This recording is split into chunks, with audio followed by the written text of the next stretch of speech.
Hello and welcome to the Year of Being 70. I'm Lucy McCarraher. I'm in Norfolk, England, and this is my very good childhood friend Lisette Schuitemaker, who is in Amsterdam. We were born 70 and a half pretty much years ago, a month apart. And from my birthday, we have been having a weekly chat about our lives, our backgrounds, our thoughts, our past and our futures. So this is episode 24, and we are going to start with some highlights of our week. So Lisette, what's happened? What have you been up to in the last week? What have I been up to? Well, maybe my highlight is the call I just had before our weekly call, which was with a woman called Yassine Bojang, who approached me because she is also an eldest daughter. And she has been running from for the past 4 or 5 years, something called Homegirls Unite, homegirlsunite.com, where she she hosts eldest daughters who are being used as helps, not hired helps, because, or what she said to me, there's something so much about the eldest daughters in certain families being seen as, the mother's help or the parents' help. And they're not allowed to learn to ride a bicycle or to swim or to go out on a date because they're just, kind of the household help. And she has hundreds of these girls on a weekly WhatsApp group where they chat and where they feel hugely relieved because they recognize, themselves in each other and their situations in each other. And to be honest, I had never really, we haven't encompassed this in our book. Right. Yet, when she was studying this, because she was a sociology, criminology student and did her master's in her dissertation on the disempowerment of eldest daughters and even violence, domestic violence towards eldest daughters. And then she found, my book, and she says even now in those groups anyway, anytime someone says, is there anything I could read, it is recommended, and it so moves me Yeah. because I mean, I said to her, I come from a privileged background, I live a privileged life, and I have not fully realized, you know, even if the wonderful Sophia, who is here on Tuesdays to clean our house, has been in exactly that same situation. She came from Morocco, and her father did not think it was necessary for her to go to school. He kept her back so she could help her mother, who was often pregnant, and she was like, and her siblings have all gotten educations, but for her it wasn't necessary. And yeah, Yassine just, brought it home to me how this is also an aspect of the eldest daughter life. Yes, I don't think I'd ever considered that before. I mean, we might get mildly irritated by having to look after or feel the need to look after our younger siblings, but that's nothing compared to the toll that obviously other cultures, other classes have made eldest daughters into the kind of unpaid help, the second mother, the Yeah. Yes, goodness me. Well, I do But that make you think you need to do some more research and bring out a second edition of your book? oh my goodness. She's going to send me, academic papers she's done on it. And I hope we can kind of bring her, or she wants to come, and her partner too, her business partner too, but maybe we can bring, some of those girls up to Findhorn for the eldest daughter retreat Oh, next that year. wonderful. And we're just, looking at our collaboration. I'm not sure whether the publisher would really love for, they just, I think, like to print what is there. Yeah. And but I can bring it up. It's just, our first conversation happening through Instagram, where we were following each other, and I was very, very moved by this woman and their work. Yeah, it's just another example, isn't it, of when you write a book, it Yeah. goes out there and it meets people for you and it brings things together and it makes things happen. And and it's, it literally is what I call book magic, because there is no predicting that kind of thing happening. And yet, it is almost like magic that these connections are made through people reading something you've written. Yeah. Yeah. It's wonderful. Yeah. So what was your highlight, So, Lucy? one of my highlights this week was on Tuesday. We went to Joe, my business partner, and I went to the Business Book Awards shortlist reveal party. So I founded the Business Book Awards in 2017, but then last year I stepped back from being an active member of the team because I had too much else to do. And but the great thing is that it goes on, and it gets 300 entries every year. And so obviously I run Rethink Press, which is a publisher of business books, and so we went along to see whether our authors had been shortlisted, and we were thrilled to find that 10 of our authors' books were shortlisted this year, which is Wow. And how long was the shortlist?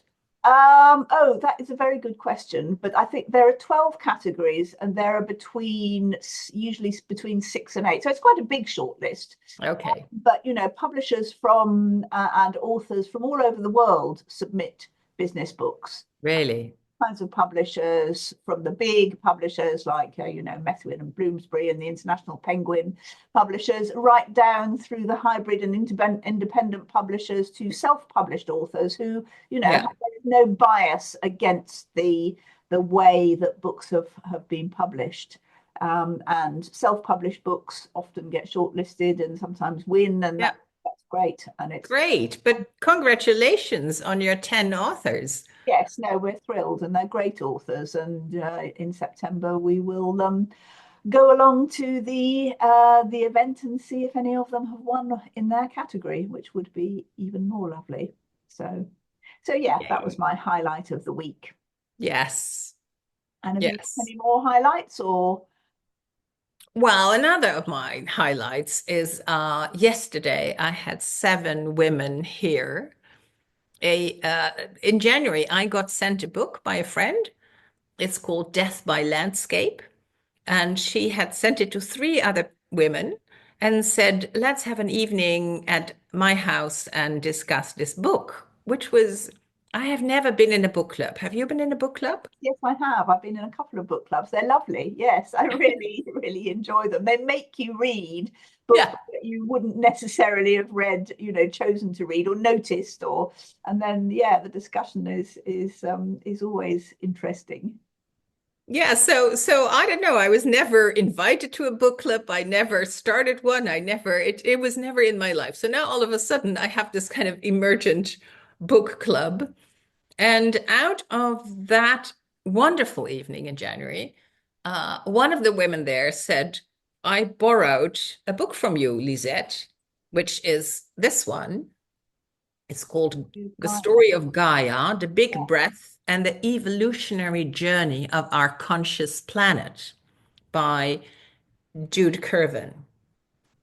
And and so then and there we decided that this could be the topic of our next get together. oh, lovely. That's great. Yes, And I know the author. And fantastic. so I asked once we got a date, I asked Jude if she would be willing to appear on our Zoom screen. She lives near Avebury in the UK. And then another friend wanted to join, and then I invited someone who works with Jude a lot, a woman I've worked with a lot, and then another friend wanted. So we were 8 yesterday, and this is not an easy book to read. It's not an And easy read. it looks very solid. It looks very solid. There is a lot about, a technical that I kind of skip because I don't really understand it and I won't remember it anyway. But so she posits that it didn't all start with a big bang, but that actually the universe is a big breath, an ongoing breath, an out breath, in which all the elements that make up our galaxy, our universe, our planet, and everything and everyone on it was already there.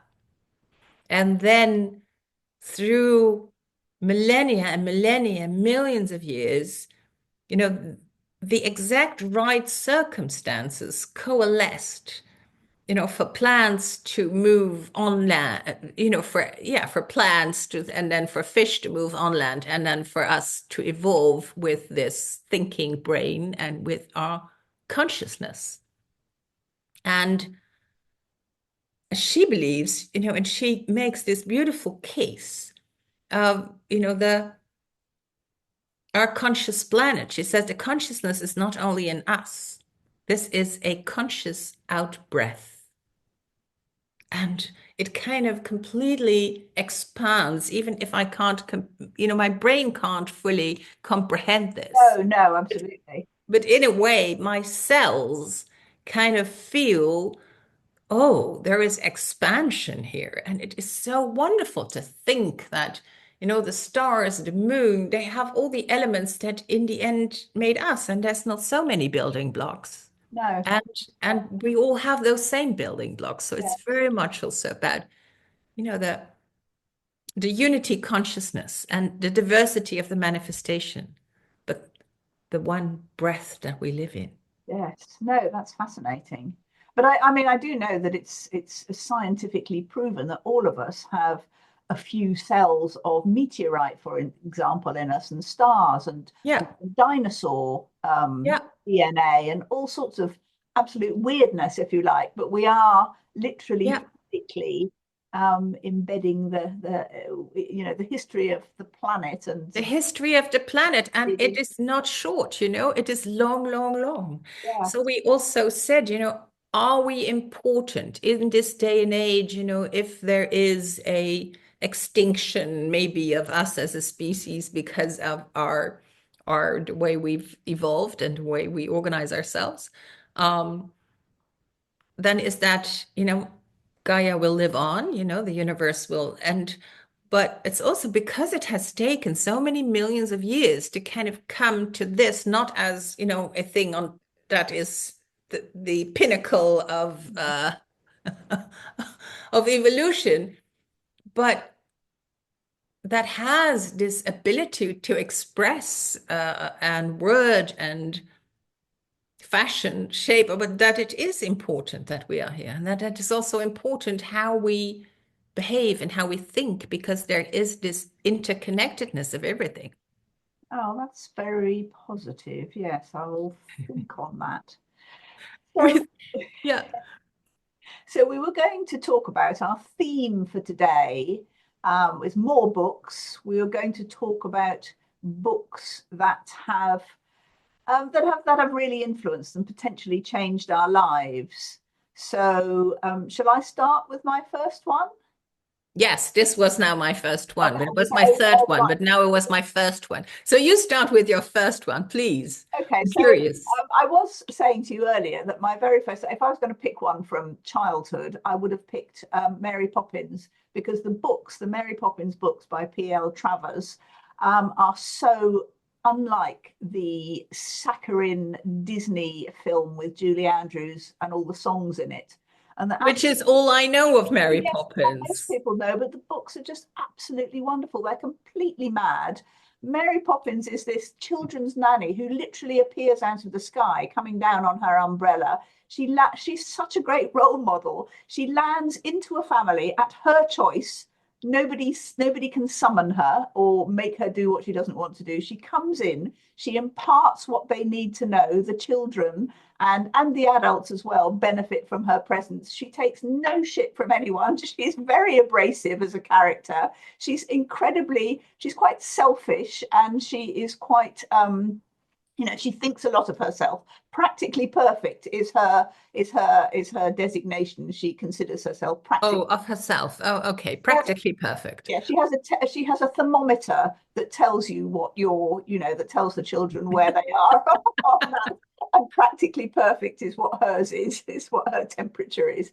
But she takes them on absolutely mad adventures. She's full of magic in the most prosaic kind of right, let's get on with it kind of English nanny way. And it's madness, and it's absolutely brilliant. And it creates the stories. Each story it's the same children, the same family, and but they go on these crazy adventures, all sorts of magic under the sea, up in the stars, to people, sort of who live on the ceilings of rooms down the road. I mean, it's all the imagination is extraordinary.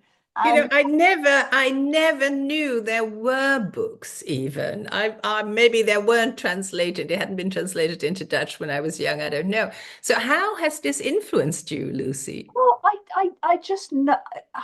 I think I children's books where I started loving other worlds. I just love being transported into other worlds, and I think that was one of the ones that really did that for me and made me feel, that I was living in this house in Cherry Tree Lane with those children and with Mary Poppins. And there's something also about the pain of endings.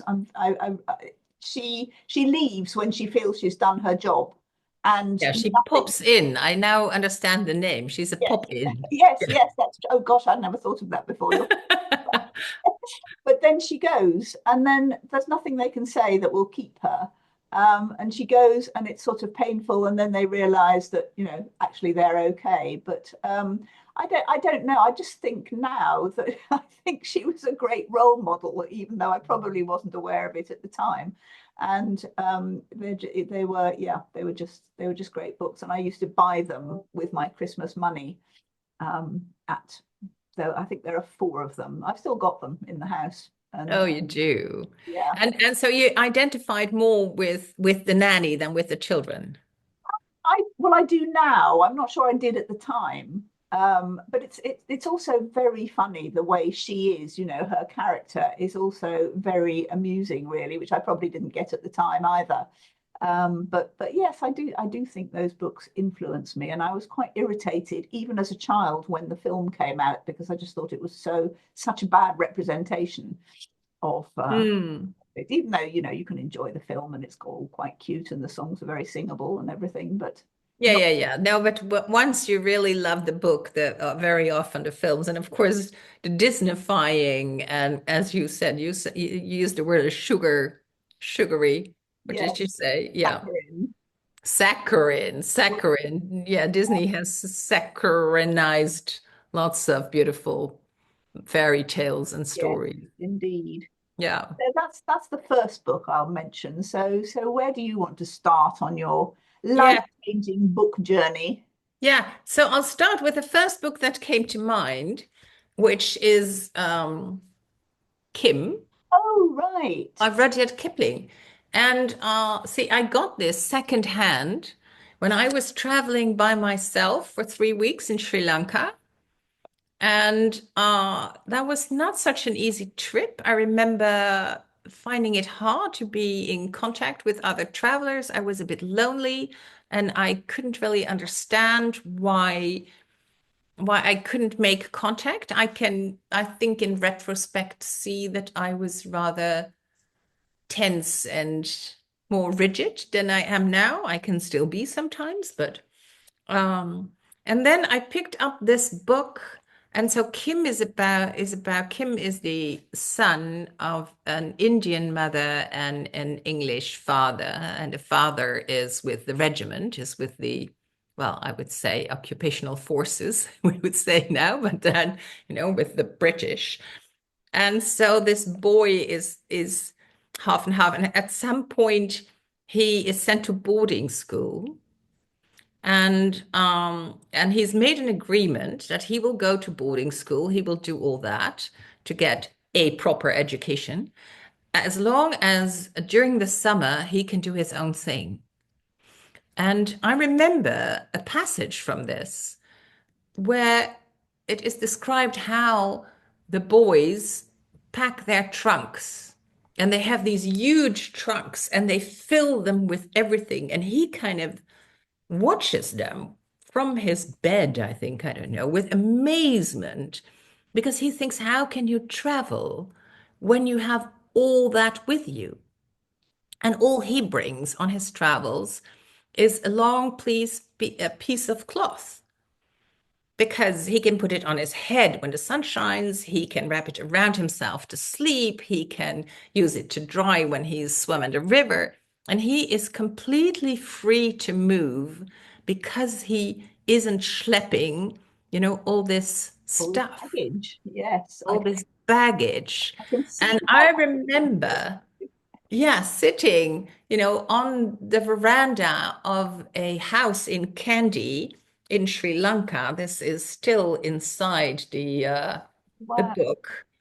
And just musing on that and thinking, how much baggage am I collecting? And do I travel light enough? Mm. And so yeah, it's a thought that has always stayed with me. And this book, already secondhand, it doesn't have a back cover anymore. And it lies there always near at hand. So I can have this memory and this reminder of traveling as light as possible and not any lighter. Do you ever reread books? I never reread books, or very rarely. Some people do. Some people like to read books over and over. Or, there are people who say, "Oh, I read Pride and Prejudice once a year," or something. Yeah, yeah, yeah. I know people do that. Well, I don't think I'm kind of disciplined enough to do it kind of on that kind of regime. Uh, I did read a book twice the other day because I'd completely forgotten I'd read it. But that was different. Only towards the end, I thought, oh, yeah, now I know what it is. I know I have But done that once or twice. Sort of start a book and think, "Hang on, I know how this is going to end. oh God, Have do I you read think it it's before?" do you Yes. think it is old age catching up with us? It Yes, could I be. think But probably. I don't usually read books, but I love having them. I loved when we moved and all my books came from storage, and there's this whole wall basically of books that have shaped my thinking and have freed me of many kind of approaches or attitudes or ways of thinking that I think I had adopted or that I think I had to think. Yeah, yeah, absolutely. Yes, no, I've got a bookshelf upstairs that has all my, well, not all my, but a lot of my childhood books and my Yeah. mother's childhood books and some Hmm. of my great uncles and aunts who were novelists, and I've got their books.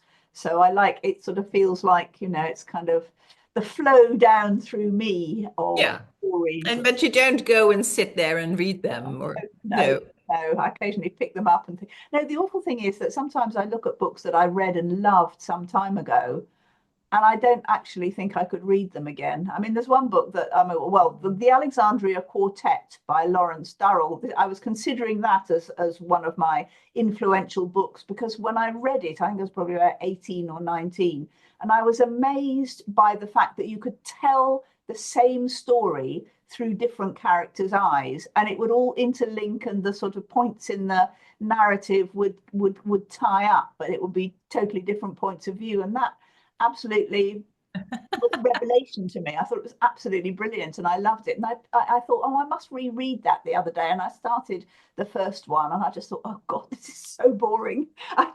It's sort of gone out of fashion. The style has changed.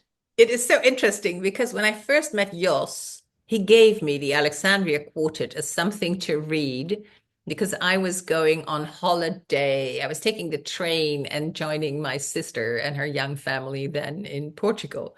And he said, here's something to read on the train. And I could not really, I was like plowing through.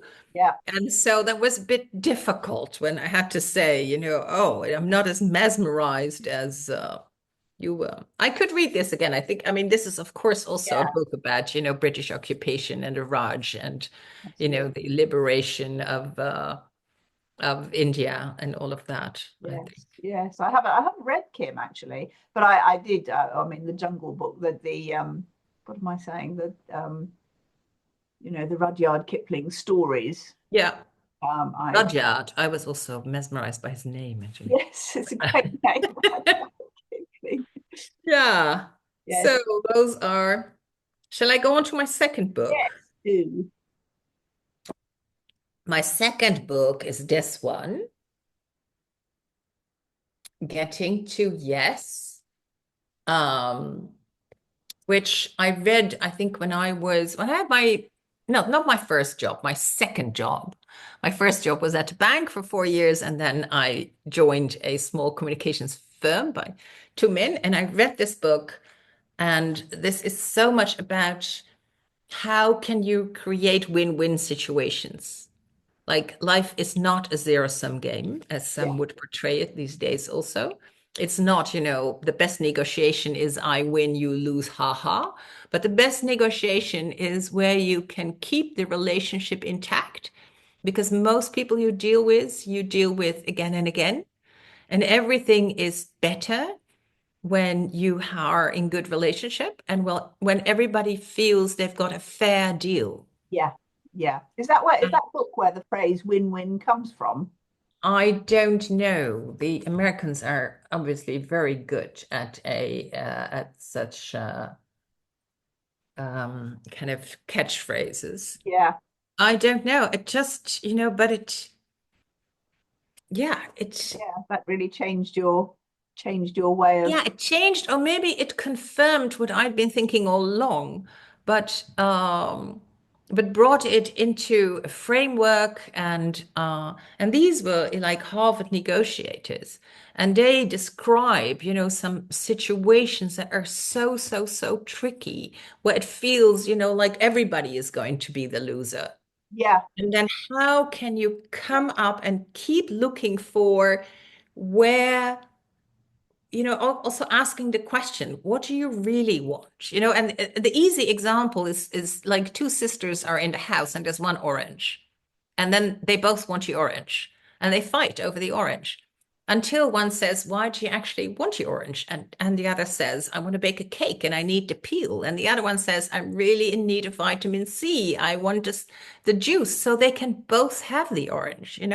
yeah. And but that's such a beautiful example. Yes, that's If a you brilliant start to example. talk about what you really want, Yes, it's not about the orange. it's not about the orange. And yeah, I mean, some of those examples in the book are still with me, like a family business and the father could not release. And then he spoke about, what is it you really want? And then the father says, I have another, I've started again, a young family. I would love to spend time with them, but and I think everything between humans springs from a conversation or can be solved. Well, everything, I don't know. But yeah, to be creative and to be in a conversation when you're all also, even if it's hard, really aim to listen to the other person. Yeah, yeah. No, that's Which great. sometimes is a very hard thing to do. Yes, yes, indeed. And to let go again, it's about letting go of your own baggage in a way, isn't it? Wow. See what I did? See what you did there? Wonderful. Yes. Yes, it is.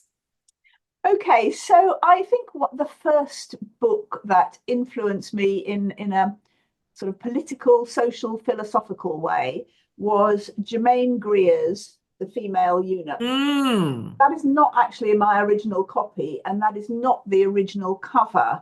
There was a more graphic cover of the sort of skin, kind of like a leotard of skin, and I was given it by a boyfriend who thought he was being really kind of smart by giving me this book when I was about 17.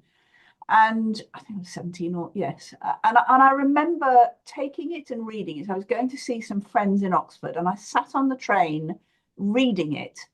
And I can't remember exactly what bits I read because it's such a kind of erudite and eccentric and academic kind of book. But I remember sort of suddenly having, one of those sort of flashes of, oh, I see. Yes, this is what women are expected to be, expected to do. There is a huge difference. This is what I have been un, in an unformed kind of way feeling and battling with for the last couple of years and not being able to put into words. And I can't tell you exactly what Germaine Greer. I've looked through it back and thought, which bit was I reading when that happened? You know, where's the quote I can pull out? And it wasn't. There is no particular. Well, not that I found a particular, but it was just the accumulation of information she'd got, of research she'd done. It was. I mean, it's a kind of angry but funny but quirky sort of book, and it's sort of. I think all of those got through to me. The anger, particularly, has remained with me that and makes me a feminist in the mild kind of ways that I am. So But what it do you mean when you say the anger? Is it your anger or her anger? What is the both, anger that has both. I stayed mean, with I you? think her anger kind of triggered my anger, and I feel it joins with the anger of a lot of women out there who still feel the need to explain to people that people treat women differently. And I mean, I've probably the latest book that I've read that encapsulates that is Marianne Siekart's The Authority Gap, which in a much less academic, a much more readable way, just demonstrates, has research, is very kind of has brilliant kind of examples of just how women are treated with as if they have much, much less authority than men and taken much seriously. And that, kind of that was triggered in me at the age of Hmm. 17 by Germaine Greer. And this boyfriend who thought he was clever, you said, by giving you this book. I mean, was this the end of him or was it Sort of what I mean, it sort of was. I mean, he just used to give me kind of quirky presents for I don't think he knew what he was giving me. Basically, it didn't particularly affect our relationship because we wasn't it wasn't a big deal of a relationship. But he probably wouldn't have agreed with it if he'd read it himself. I never read The Female Eunuch.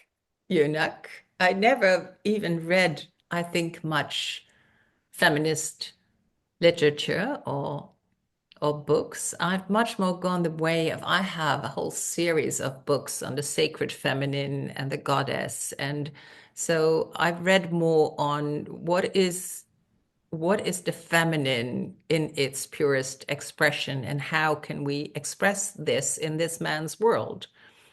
Because I think my thinking is, the authority gap is also because we're functioning in a world that that is created along men's lines. Yeah. And so yeah, I would never call myself a feminist. I've never gone into any of that thinking, which is so interesting because, we're from the same year and it was all happening. And somehow, I don't know. I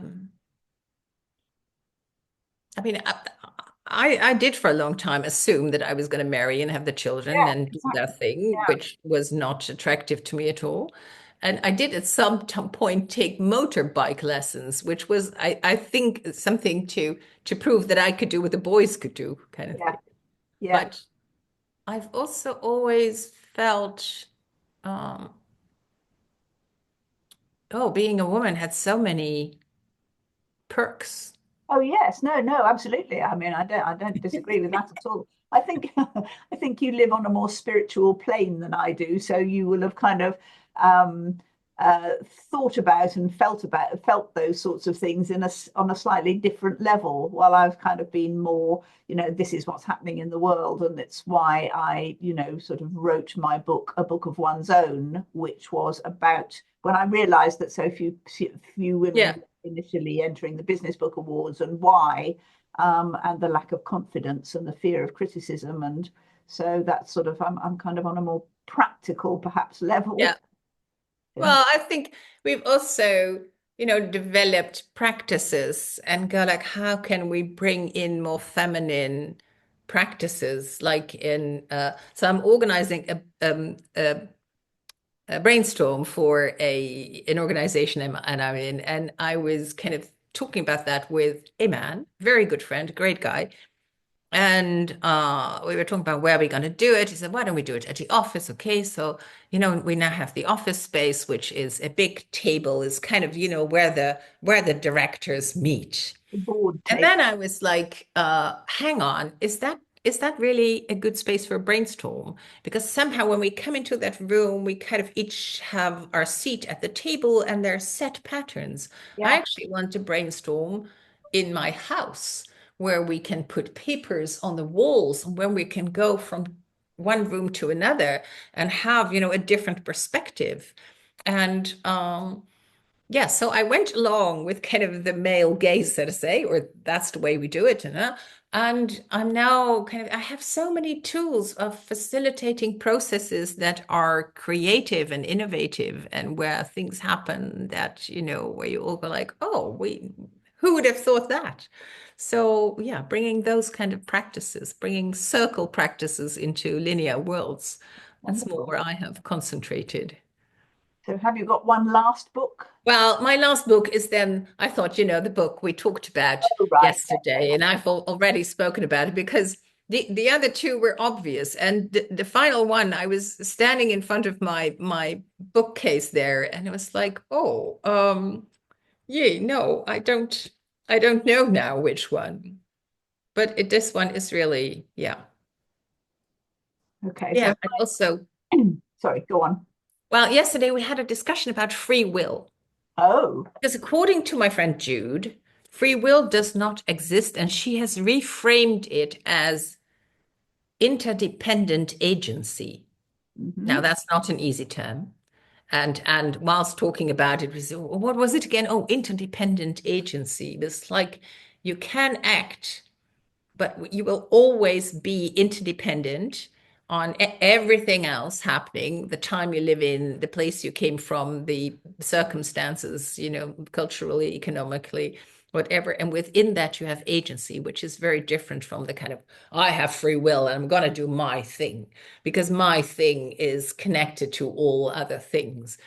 Right. So it was really beautiful to have a conversation about, freedom of and freedom to. fascinating. Yeah, Yeah. yes, absolutely. Yeah. And your third.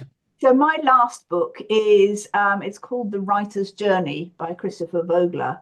Mm. And it is, I mean, this really did change my life in a very practical way because in my early 40s, I wrote a novel, which I thought was brilliant.